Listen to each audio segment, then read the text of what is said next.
વલસાડ જેવા વિસ્તારથી તો સુરત રેલવે સ્ટેશનના આધુનિકીકરણ પ્રોજેક્ટને કારણે શહેરના ટ્રાફિક રૂટમાં અસ્થાયી ફેરફાર કરવામાં આવ્યો છે। નવો ફ્લાયઓવર બ્રિજને વરાછા ફ્લાયઓવર સાથે જોડવાના કામને પગલે 22 નવેમ્બર 2025ની રાતથી વરાછાથી રેલવે સ્ટેશન જવાનો મુખ્ય માર્ગ બંધ કરી દેવામાં આવ્યો છે। આયુર્વેદિક ગરનાળું બાદ ડાબી તરફનો સીધો માર્ગ સંપૂર્ણપણે બેરિકેડ્સ દ્વારા બંધ રહેશે, જેના કારણે વાહન ચાલકો હવે સીધા સ્ટેશન તરફ જઈ શકશે નહીં।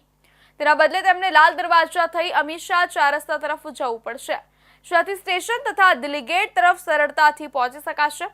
બાંધકામ પૂર્ણ ન થાય ત્યાં સુધી નાગરિકોને આ ડાયવર્ઝન રૂટનો ઉપયોગ કરવાની અપીલ ટ્રાફિક વિભાગ દ્વારા કરવામાં આવી છે। સુરત શહેરના મુખ્ય પ્રવેશ દ્વાર સમા સુરત રેલવે સ્ટેશનના મહત્વપૂર્ણ મોડર્નાઇઝેશન પ્રોજેક્ટના ભાગરૂપે શહેરના ટ્રાફિક માળખામાં એક મોટો અને અસ્થાયી ફેરફાર કરવામાં આવ્યો છે। રેલવે સ્ટેશનની આસપાસ આકાર લઈ રહેલા નવા ફ્લાયઓવર બ્રિજને હાલના વરાછા ફ્લાયઓવર બ્રિજ સાથે જોડવાની મહત્વાકાંક્ષી કન્સ્ટ્રક્શન કામગીરી શરૂ કરવામાં આવી છે। આ કામગીરીને સરળતાથી અને સલામતીપૂર્વક પૂર્ણ કરવાના હેતુથી ટ્રાફિક વ્યવસ્થામાં તાત્કાલિક અસરથી ફેરફાર લાગુ કરવામાં આવ્યા છે।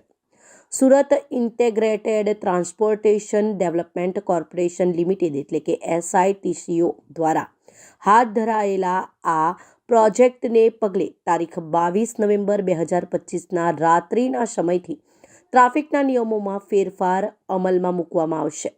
સૌથી મોટો ફેરફાર એ છે કે વરાછા તરફથી આવતા વાહનો માટેનો મુખ્ય માર્ગ સંપૂર્ણપણે બંધ કરવામાં આવ્યો છે।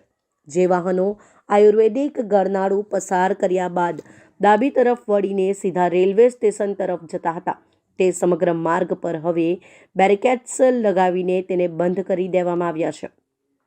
આ નિર્ણયને કારણે વરાછાથી રેલવે સ્ટેશન તરફ આવતા તમામ પ્રકારના વાહનો આયુર્વેદિક ગરનાળું પસાર કર્યા બાદ સીધા રેલવે સ્ટેશન તરફ જઈ શકશે નહીં।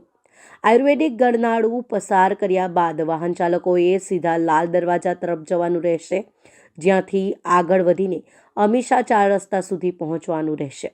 જે બાદ વાહન ચાલકો રેલવે સ્ટેશન તેમજ દિલ્હી ગેટ તરફ સરળતાથી જઈ શકશે। સુરત રેલવે સ્ટેશનનું આધુનિકીકરણ સુરત શહેરના વિકાસ માટે અત્યંત જરૂરી છે, પરંતુ તેના બાંધકામને કારણે નાગરિકોને થોડા સમય માટે આ ટ્રાફિક ડાયવર્ઝનનો સામનો કરવો પડશે।